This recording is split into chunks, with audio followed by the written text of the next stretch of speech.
What's up, guys? This is Malcolm, and you are on Side Hustle Tutorials. I want to thank you for visiting the channel. Today, what I want to talk to you guys about is something called a decision matrix. It's very important for people like us who have side businesses.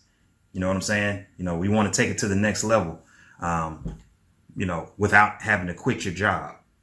We want to be able to take advantage of all aspects. The decision matrix is going to help you in a lot of ways. First of all, you can create a decision matrix. I got fruit flies in here, as I said, so that you can list options and then be able to mathematically see which one makes sense. You can list different criteria. You can assign different weights to the criteria, and it's just going to help you make better decisions overall. Decision matrix, what is it? Well, it's going to solve a lot of your problems.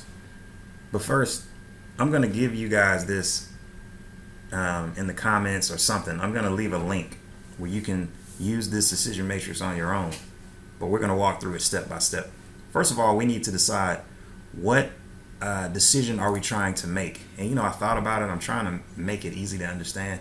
Let's just say we're trying to determine what car to buy next. I know that's not necessarily a business decision, but maybe it could be. But just for simplicity, let's go ahead and put that in here.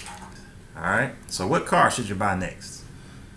Now you want to determine, well, a couple questions. What are you choosing between? Well, I'll just tell you myself, I like Lexus GS 350. I also like the Lexus LS 430, the Tahoe, Chevy Tahoe that I like. And I could put the Bentley on here, but that's a little bit out of my price range.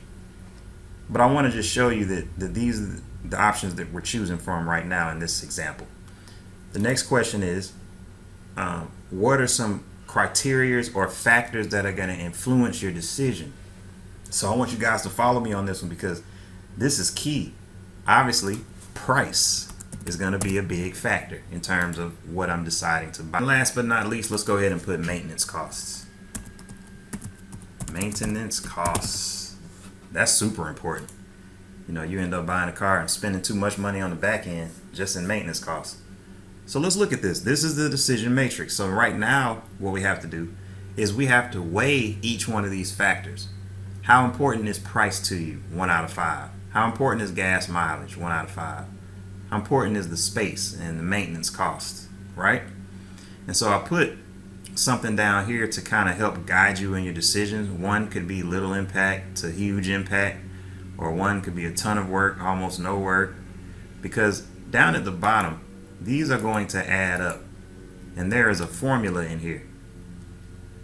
Sum product times yada yada yada. We don't have to go into that, but these are going to add up based on what you put in here with the weight taken into account to give you a score. And the one with the highest score is going to give you the best opportunity to see which one you should be choosing. All right, so let's take a look at what I filled in here. I went ahead and filled in the score, and as you can see, the Lexus won with a score of 50. Now, there's a few little important things I want to share with you guys about this decision matrix. First of all, when it comes to determining the criteria and factors, that's fine, but you have to give them weights. And the way to give them weight is you can put 1 as having little impact and 5 as having a huge impact.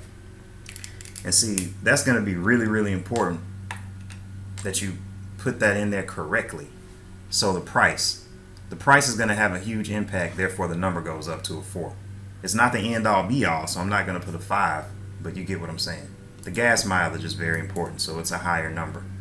The room and space in the vehicle, it's just a 2, because although it is important, it's not super important. So you understand that part. Now, when it comes to the choosing of the car or whatever the choices are that you're trying to make, when you're scoring, this is super important too. The lower the number, that means that's bad. The higher the number, that means it's good. All right. So at the end of the day, Lexus GS 351, and actually the Chevy Tahoe came in second.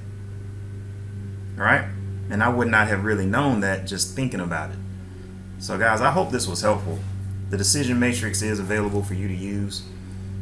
Play around with it, try different scenarios, put different questions in there, and I guarantee you that it's going to help you make better decisions. This is a new world that we're living in, man. We got this virus going around right now. We have record unemployment. We've got people losing their minds. But one thing's for sure, there's people out here that are still making a lot of money, folks. It's just you have to shift your way of thinking. You have to turn your side hustle into something very lucrative. And hopefully with this channel, we can step by step get there. Well, I appreciate you watching. Make sure you subscribe, click like on this video, and I'm gonna holler at you guys next time. Peace.